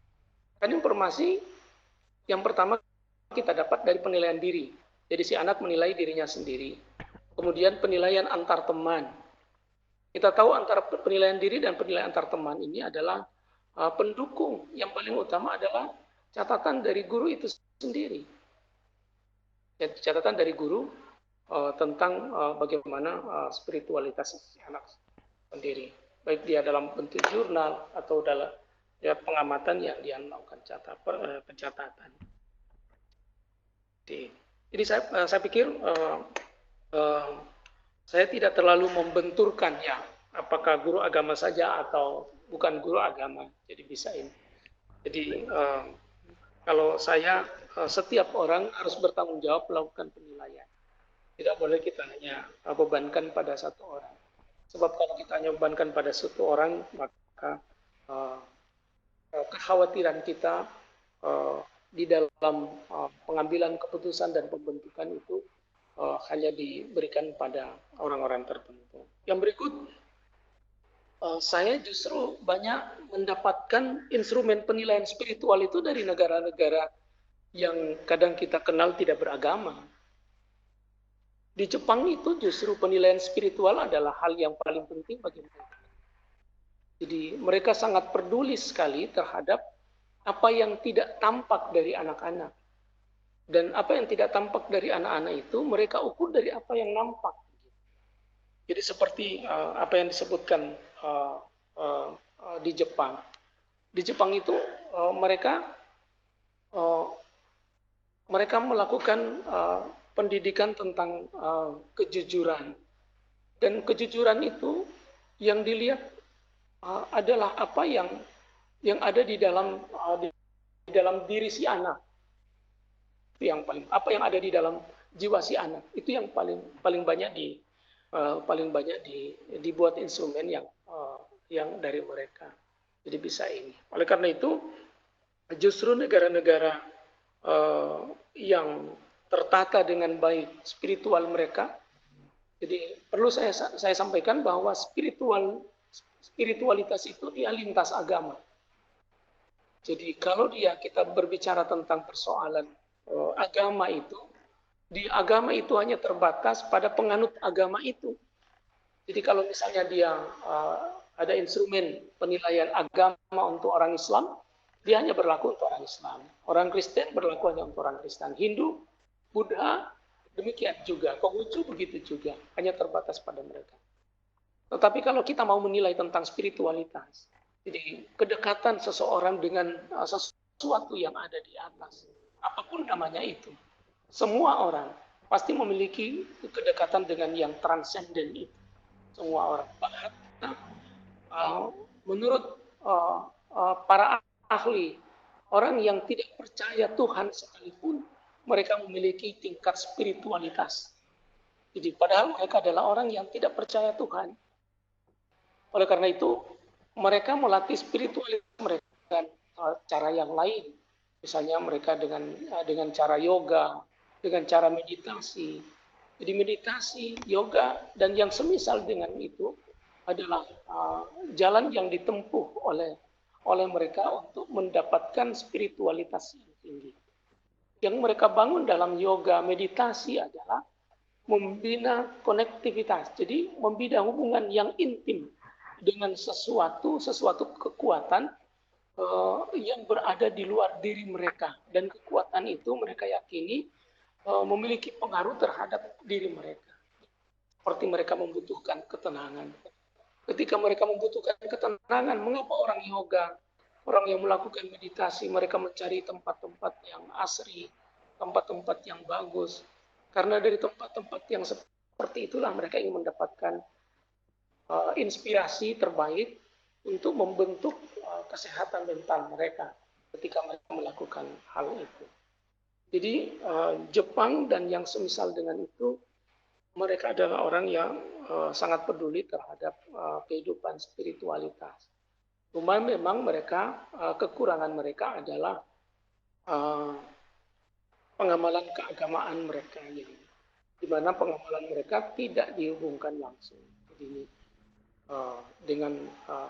dengan yang asli itu, ya, dengan apa yang ada di dalam diri manusia yang bersumber dari luar, yang kita sebut dengan roh atau spirit yang ada, jiwa yang ada di dalam diri kita. Jadi kalau saya seperti itu. Jadi Jepang adalah negara yang sangat peduli terhadap spiritualitas. Demikian Pak. Ya. Terima kasih banyak Pak Islan. Baik, selanjutnya kita persilakan kepada Bapak Adrianus. Silakan Pak. Oke, terima kasih Pak Dilan Mape sebagai host. Selamat malam, apa bisa mendengarkan suara saya? Ya, silakan jelas, Pak Adrianus. Jelas Pak Adrianus. Pak Eki bisa mendengarkan suara saya? Ya, jelas. Oke, baik. Jelas Pak Adrianus, ya. Ada dua saja secara singkat. Sangat menarik pemaparan Pak Eki pada malam hari ini menyangkut transcendensi filsafati jati diri manusia. Iya Pak, anak-anak memang dalam masa modern sekarang memang berbeda jauh dengan anak-anak di pendidikan tahun 60-an, 70-an, 80-an. Karena anak-anak dalam dunia digital sekarang memang sudah berbeda karakternya apa semua. memang kami para guru mengalami kesulitan dalam melakukan penilaian spiritual dan juga religius, apalagi religius spiritual, karena ada pengaruh-pengaruh yang sangat kuat atau faktor-faktor pengaruh yang sangat kuat dalam dunia modern sekarang ini, semacam misalnya pola hidup hedonisme. Pola hidup hedonisme, kemudian ya, yang kedua semacam dekadensi moral, moral decadence, mengalami penurunan, dan memang dua hal ini, penurunan atau dekadensi moral dan gaya hidup hedonis yang mengutamakan keduniawian, ini sangat mempengaruhi anak-anak muda, khususnya anak-anak SMA, SMP, dan juga para mahasiswa. Karena dalam masa-masa seperti itu, masa SMP, SMA, menurut kami, masa-masa anak-anak terombang-ambing mencari jati diri, identitas diri, sehingga kalau tidak memang diarahkan dengan baik, tujuan hidup yang baik, apa yang harus mereka capai dalam kehidupan ini sesuai dengan yang Pak Eki sampaikan tadi, memang disitulah letak permasalahan banyak anak-anak yang gagal, baik dari segi akademik, karena gagal disebabkan pertama oleh faktor kegagalan spiritual dan kegagalan religius. Nah, bagaimana caranya kira-kira Pak, dalam dunia modern sekarang ini, langkah-langkah yang kita guru, kami guru bahasa Inggris ya, kami perkenalkan, nama kami Adrianus Teterego dari SMA Negeri 5 Palu, Sulawesi Tengah. Bagaimana langkah-langkah kami guru SMA ini untuk membina karakter spiritual anak-anak dalam dunia yang serba sulit ini, di mana dekadensi moral dan gaya hidup hedonis ini sangat kuat pengaruhnya. Yang kedua, saya menanggapi sedikit apa yang kita sampaikan Pak Ferdinand tadi. Dalam kurikulum atau K13 sekarang, sejak 2 atau 3 tahun lalu, K13 ini sudah tersynchronize atau sudah digabungkan dengan penilaian e-report, electronic report di SMA.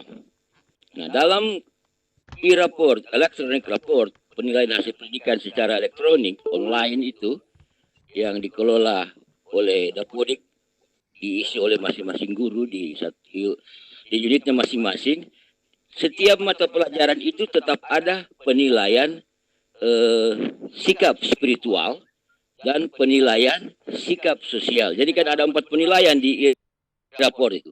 Penilaian pengetahuan, penilaian keterampilan, penilaian sikap spiritual, dan penilaian sikap sosial. Semua mapel, guru mapel harus mengisi itu. Penilaian sikap spiritual dan sosial. Ada banyak itu. Bahkan sikap sosial itu ada sekitar 15 kalau nggak salah. Ya. Saya sudah 3 tahun ini mengisi rapor, dan memang setiap guru mata pelajaran harus tetap mempunyai data dari setiap siswa mengenai progres sikap spiritualnya, progres sikap sosial dari setiap siswa untuk dimasukkan sebagai nilai pada e-report.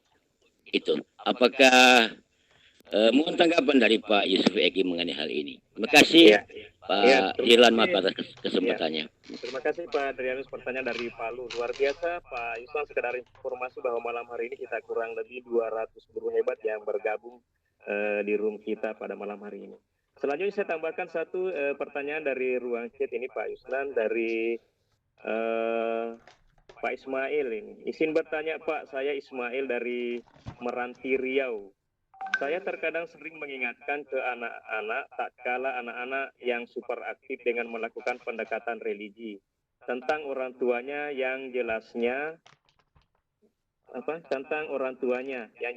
saya mengetuk hatinya sehingga yang terjadi mereka mulai sadar tanpa saya harus memukul atau sebagainya. Cukup saya mengetuk hati mereka dengan kata-kata religi. Apakah yang saya lakukan itu salah atau ada masukan buat saya terima? Ya, terima kasih. Silakan Pak, 2 pertanyaan, satu dari Pak Drian secara langsung, ini satu ruang chat. kasih Pak. Silakan Pak Yusnan. Ya, baik, terima kasih, luar biasa. Terima kasih atas tanggapan teman-teman sekalian. Ya, terima kasih Pak Adrianus dan Pak Ismail. Pengalaman Pak Adrianus sangat luar biasa. Jadi yang tentang persoalan penilaian terhadap spiritual dan religiusitas. Jadi saya ingin sampaikan bahwa di beberapa teori spiritualitas dan religiusitas itu adalah hal yang berbeda. Jadi kalau kita menilai spiritualitas, berarti yang kalau kita menilai religiusitas, berarti yang kita nilai adalah ketaatan peserta didik terhadap ketentuan-ketentuan yang telah ditetapkan dalam aturan agama itu, dan ketaatan terhadap nilai yang dianut oleh keluarga dan komunitas. Itu kalau kita berkenaan penilaian terhadap religiusitas. Jadi seperti misalnya kalau sholat, jadi sholat itu kita bisa menilai religiusitas si anak itu, apakah dia melaksanakan dalam satu hari 1 kali, 2 kali, 3 kali, 4 kali, atau 5 kali. Kita bisa menilai dia apakah dia melaksanakan sunat dan lain sebagainya. Demikian juga hal-hal yang sunat lainnya. Ya, itu bisa kita ukur religiusitas si anak dengan pertanyaan-pertanyaan dalam angket itu. Tapi kalau kita mau menilai spiritualnya, berarti rasa keberagamaannya. Jadi nilai yang paling mendalam yang menjadi spirit si peserta didik untuk melakukan ajaran-ajaran agama itu. Contoh seperti si anak melakukan sholat. Jadi yang kita ukur adalah apa yang ada di dalam diri si anak itu. Jadi spiritnya mau melakukan sholat itu yang akan kita ukur. Yang kita buat dalam bentuk pertanyaan-pertanyaan. Itu yang paling penting. Nah, anak-anak yang sudah disampaikan tadi, yang seperti hedonis dan lain sebagainya, itu kenapa terjadi? Karena interaksi jiwa si anak, spirit si anak itu dengan alamnya itu sudah berkurang.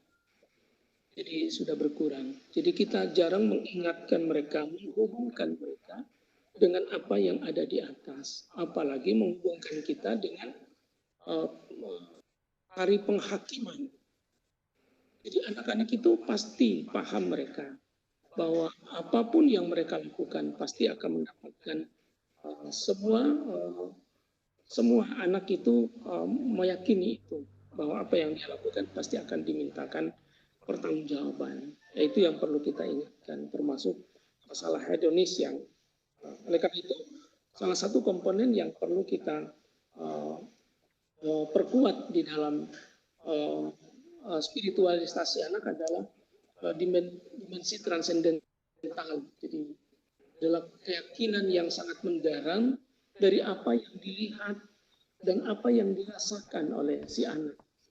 Jadi kalau seperti yang tadi perilaku anak-anak yang religiusitas mereka sangat rendah karena berasal di zaman modern. Jadi kita perlu mengukur apa yang mereka rasakan itu, yang kita hubungkan dengan dimensi transendental mereka. Dari situ kita bisa melihat bahwa tingkat spiritualitas mereka itu begini dan begini. Dan informasi itu perlu kita sampaikan kepada anak bahwa nilai spiritualitasnya seperti ini setelah diambil dari data si anak. Dan si anak pasti akan memperbaiki. Seperti misalnya meaning and purpose in life, jadi makna dan tujuan hidup. Dalam spiritualitas yang kita ukur adalah makna dan tujuan hidupnya. Seperti misalnya kita mau mengungkap perilaku hedonis dari si anak, perilaku bebas seks dari si anak, dia suka dan lain sebagainya. Ini kita perlu mengukur makna dan tujuan hidup dari si anak, termasuk perbuatan-perbuatan yang dia lakukan. Dan kalau ukuran ini kita bisa buat, dan kita sajikan pada anak-anak, kita libatkan mereka, komunitas mereka dalam satu kelas, dalam satu komunitas, bagaimana agar semua mereka atau setiap anak itu memiliki spiritualitas yang tinggi, dan maka kebersamaan itu menjaga mereka agar tetap berada pada spiritualitas yang tinggi. Seperti itu. Terima kasih Pak Adrianus yang telah menyampaikan bahwa ketentuan yang dibuat dalam e-raport itu bahwa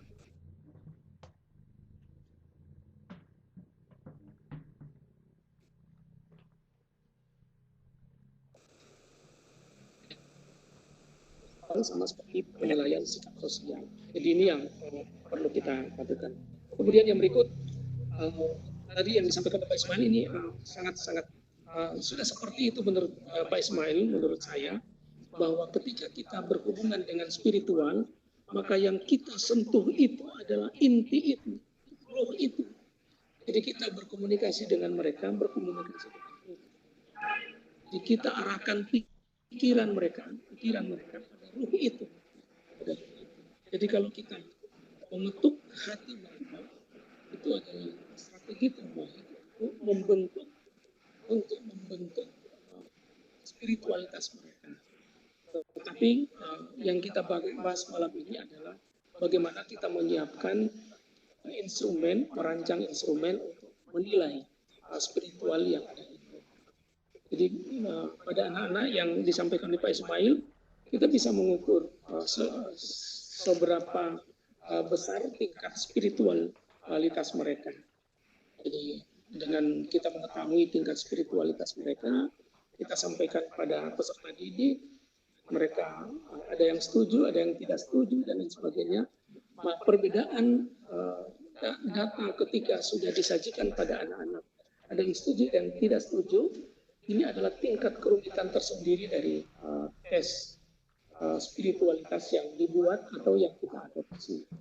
Sehingga tes spiritualitas ini tidak boleh hanya berjalan sendiri tanpa kita menggali esensi yang paling tinggi yang ada di dalam hidup, di dalam diri di dalam si anak.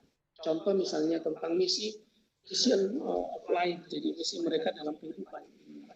Jadi ada yang mereka centang-centang di angket itu, tapi apa yang ada di dalam diri mereka itu mereka malu untuk mengungkapkannya atau tidak mau menuliskannya dalam bentuk angka-angka. Jadi perlu ada pendekatan tersendiri pada kita.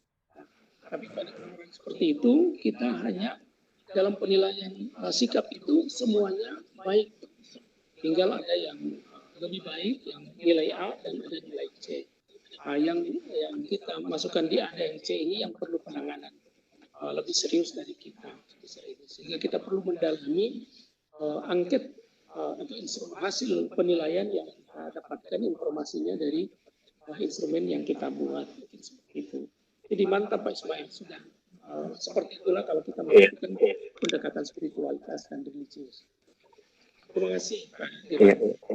Terima kasih Pak Adrianus dan Pak Ismail dan Pak Yusnan yang sudah memberikan jawaban dari kedua penanya.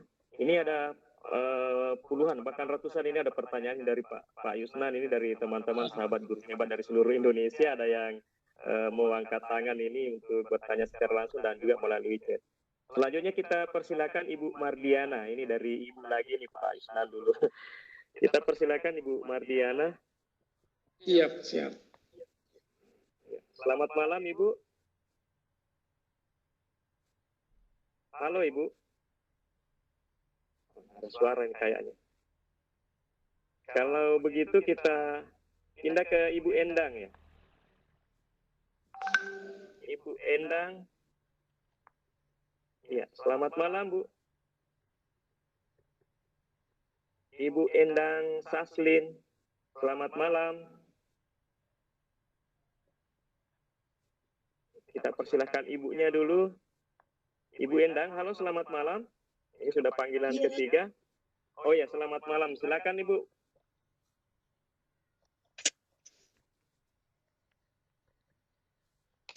Halo Ibu.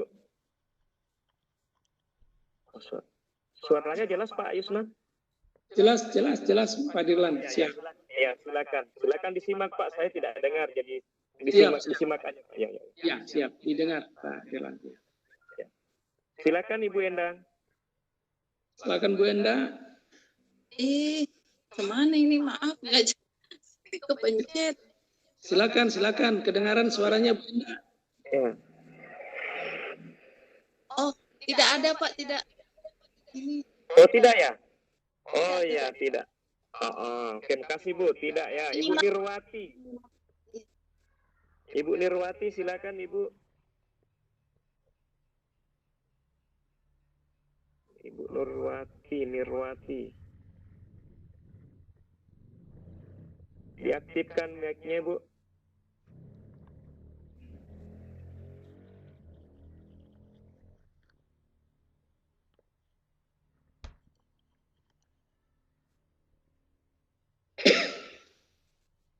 Halo. Oke, baik Pak Yusnan, kebetulan waktu kita kurang 6 menit. Dan halo, selamat malam Ibu Nirwati.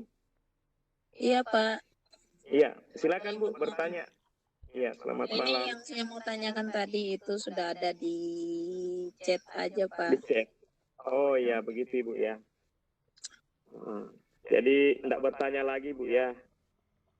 Iya. Satu lagi saya mau tanyakan, tapi ini simpel aja. Yang berkaitan masalah sikap. Pembentukan sikap itu untuk siswa saya rasa itu berkaitan dari guru juga ya. Apakah seorang guru itu salah ketika selalu mendekati siswanya atau bagaimana Pak? Atau bagaimana tata tertibnya seorang guru dengan siswa supaya bisa terjadi proses pembelajaran yang lebih ideal dan lebih memotivasi siswa untuk belajar. Karena itu bisa jadi apa Pak ya, di lingkungan sekolah saya itu menjadi tantangan bagi saya sih. Sebenarnya kan di sini kan ada bapak-bapak yang bisa mendengarkan. Jadi mungkin sedikit curhat lah masalah ini kan berkaitan masalah siswa yang kita bahas.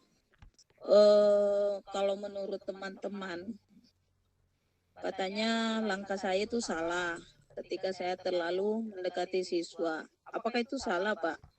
Seorang guru dekat sama siswanya. Secara umum lah. Contoh, memberikan contoh misalkan pagi-pagi menjemput anak-anak untuk menyelami mereka semua kan. Nah, itu dipersalahkan. Katanya terlalu memberi hati kepada siswa. Jadi sebagai guru, saya sebagai guru yang dekat dengan siswa tentunya jadi pertanyaan bagi saya. Tapi kalau sudah ada jawabannya kan saya bisa melakukan sesuatu tindakan yang sesuai dengan aturan. Terima kasih Pak. Ya, sama-sama Ibu. Selanjutnya pertanyaan dari chat ini Bapak satu. Dengan adanya penilaian spiritual, bagaimana dengan keikhlasan dalam beribadah? Apakah tidak menggiring ke sifat ria? Nah, ini hebat sekali nih Pak pertanyaan. Silakan Bapak dijawab sekaligus direview Pak ya, dirangkum. Jadi setelah selesai menjawab pertanyaan kedua ini Pak, langsung disimpulkan dari seluruh rangkaian acara kita pada malam hari ini Bapak, karena waktu kita sisa 4 menit. Terima kasih Bapak Ibu yang sudah bergabung. Kami ingatkan untuk mengisi absen di link cek, ada link absen, jangan lupa. Nanti kita akan mendengarkan juga kata-kata penutup dari Bapak pemateri kita, narasumber kita malam hari ini. Silakan dijawab Pak Yusnan. Baik, terima kasih Ibu Nirwati ya. Ibu Nirwati, terima kasih tadi sudah menyebutkan bahwa yang dimaksud dengan mendekati itu adalah menyelami. Jadi kalau pertanyaannya adalah secara umum, apakah salah guru mendekati siswa? Ya, mendekati ini perlu kita operasionalkan Bu. Jadi karena Ibu tadi sudah sampaikan, mendekati itu adalah menyelami mereka, menunggu mereka, jabat tangan dengan mereka. Ini adalah perilaku-perilaku yang menunjukkan kepada anak tentang spiritualitas.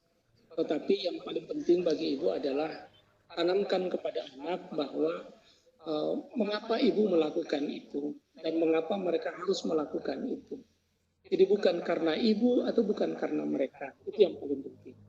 Tetapi karena ada sesuatu yang ada di atas, itu yang paling penting. Karena spiritualitas itu adalah membina koneksi hubungan yang intim sekali antara apa yang ada di dalam diri si anak yang sebelumnya berasal dari luar. Itu yang disebut dengan ruh.